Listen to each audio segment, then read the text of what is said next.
Welcome, here I've got OPPO Reno4 Lite and I'm gonna show you how to change volume button function in the camera app at this device.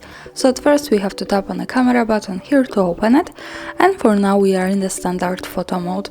The volume buttons at this device are here, so let me try to tap on this now to see how it works with the camera.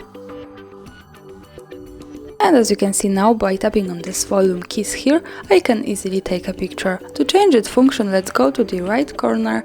By tapping on this button, we get access to 4 other buttons we can manage. Now let's pick this one from the right with settings, so we can open the advanced camera settings. Here at the first place we have the volume button option, so when we pick this, we can change its function. We can pick from volume, shutter, which is now, or zoom. For now let me pick zoom to show you how it works different, and let's go back to the camera and let me try to tap on these buttons once again now. And as you can see now, I can use zoom by using this button, so I can get closer, and when I tap on this second one I can easily go back. So this is how it works. And that's all, thanks for watching, subscribe to our channel and leave the thumbs up.